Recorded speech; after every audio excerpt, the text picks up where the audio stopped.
Marc, bonjour. Bonjour Vincent. Alors dans votre dernier ouvrage, Un monde de bulles, vous vous attardez sur la bulle immobilière, en tout cas ce que vous considérez être la bulle immobilière en province, et vous insistez, en fait vous dites, la preuve qu'on est bien en bulle, parce que c'est un débat, c'est qu'on a un décalage très sensible entre la progression des revenus des ménages ces dernières décennies et les prix de l'immobilier. Voilà, tout à fait. C'est-à-dire qu'en fait, il y a un graphique qui ne vient pas de moi, d'ailleurs, qui vient du ministère effectivement du logement, où on voit tout simplement le fait qu'en moyenne, lorsqu'on rapporte les prix de l'immobilier en France par rapport aux revenus des ménages, on a un niveau moyen des années 60 jusqu'aux années 2000 de 0,95.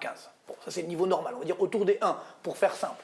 Et aujourd'hui, nous sommes sur un niveau, au niveau national, de 1,72. Donc c'est pour montrer le décalage. Et si on monte à Paris, alors là c'est encore pire, on est sur 2,6. Donc c'est ça qu'il faut prendre conscience, c'est qu'on a justement la définition même de la bulle, c'est-à-dire que la grandeur financière, donc les cours de l'immobilier, ont été trop loin par rapport à la réalité économique des ménages français, c'est-à-dire leurs revenus. Alors bien sûr, on peut l'expliquer. On peut se dire par exemple à Paris, oui, il y a beaucoup d'étrangers qui achètent, donc ils n'ont pas le même revenu que les Français. Puis le marché est étroit finalement, mais le marché par rapport à la demande. Exactement. Donc on a, je dirais, un marché qui est étroit alors qu'on a une demande mondiale. Donc ça peut d'ailleurs se justifier, mais quand même, 2,6 par rapport à 1, ça fait un écart qui est très élevé.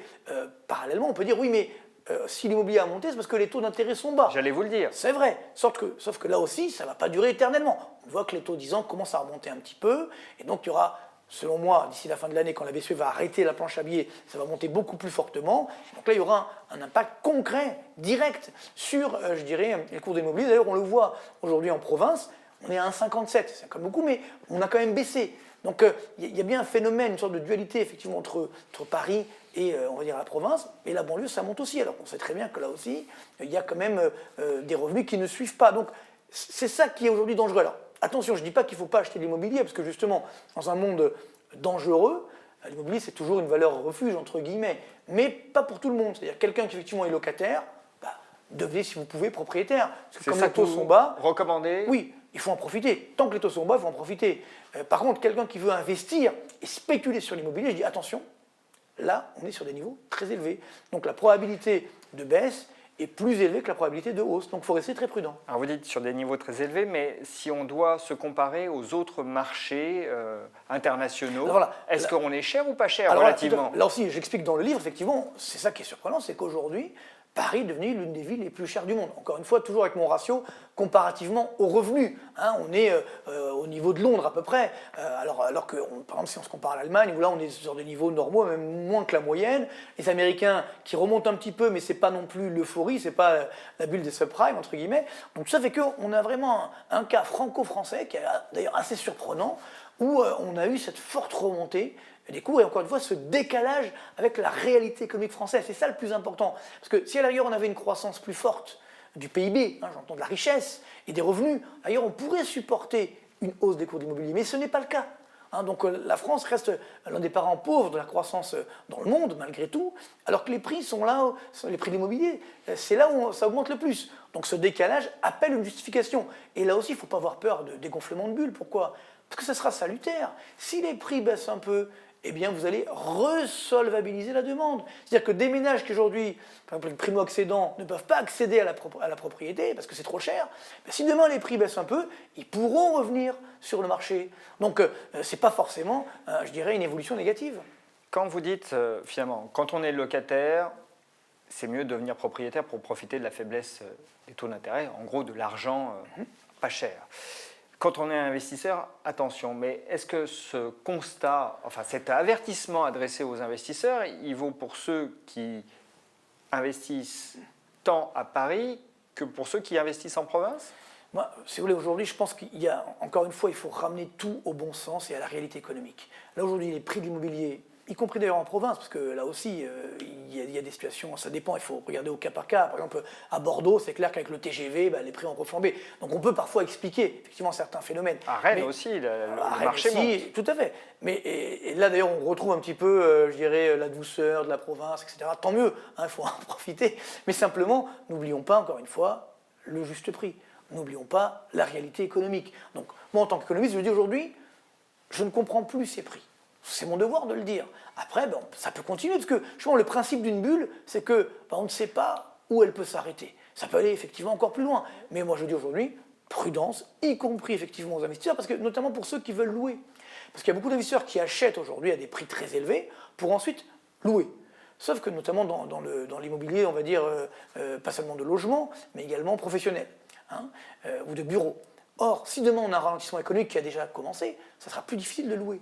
Et si en plus les prix baissent et que les taux remontent, alors oui, là, les rendements seront de plus en plus faibles. Mmh. Donc les rendements sont déjà faibles, donc ils seront demain de plus en plus faibles. Donc là aussi, il faut être prudent, ne pas se retrouver avec la patate chaude, parce que non, on a des difficultés et des risques importants pour justement ces grands investisseurs qui pour l'instant vont très bien parce qu'on leur prête en veux-tu en voilà, parce que les taux sont bas. Attention, il y a des hypothèques.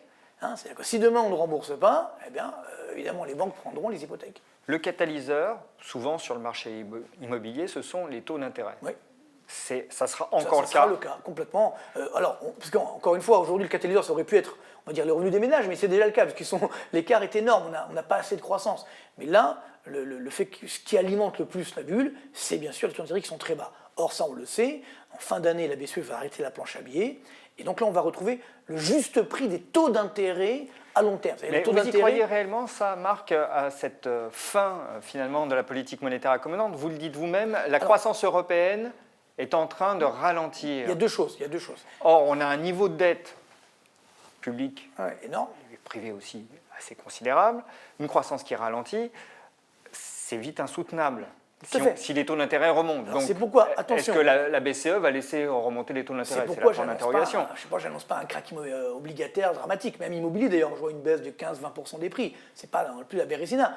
Mais attention, quand je dis que la BCE va être moins accommodante, elle va maintenir les taux d'intérêt à zéro. Ça ne peut pas faire autrement, hein, parce qu'évidemment, il n'y a pas cette croissance. Par contre, le vrai enjeu, c'est ce que j'appelle la planche à billets. C'est-à-dire pourquoi les taux d'intérêt des obligations d'État aujourd'hui, notamment français, sont si bas alors qu'on a une dette publique de 100%. Dans le livre, il y a un graphique incroyable qui montre cette dette publique qui flambe, les taux d'intérêt qui baissent. On voit bien qu'il y a un effet de ciseau. Parce qu'il y a un acheteur qui est la BCE. Parce qu'il y a un acheteur, on va dire, qui est la BCE, donc qui est gratuit en quelque sorte. Et donc, à partir du moment où la BCE dit « j'arrête », je maintiens les taux d'intérêt à zéro. Les taux d'intérêt remontent. Donc les taux d'intérêt, pas les taux monétaires ne vont pas bouger, mais c'est les taux à long terme, donc obligataires, qui eux, effectivement, vont remonter. Alors même si, là déjà, vous voyez, c'est un petit peu remonté, je vous rappelle qu'on était à quasiment 0 il y a 2 ans, là on revient vers 0,8 à peu près, on va remonter vers 1,5, peut-être même 2. N'oubliez pas qu'aux États-Unis, les taux d'intérêt à 10 ans sont à 3%. Vous voyez ? Et dans l'histoire, on n'a jamais vu un tel écart entre les taux d'intérêt américains et les taux d'intérêt européens. Alors c'est que la Réserve fédérale a remonté les taux, mais nous aussi, sur les marchés obligataires, on va suivre. N'oublions pas qu'il y a aussi beaucoup de risques. L'Italie, toujours la Grèce, et même l'Espagne aujourd'hui revient un peu parce qu'on a des indicateurs avancés qui montrent que l'économie espagnole ralentit fortement. Vous voyez ? Donc attention, restez trop prudents, et à ce moment-là, évidemment, on aura ce dégonflement de bulle immobilière. Je n'ai pas dit crack, j'ai dit simplement dégonflement qui sera tout à fait salutaire.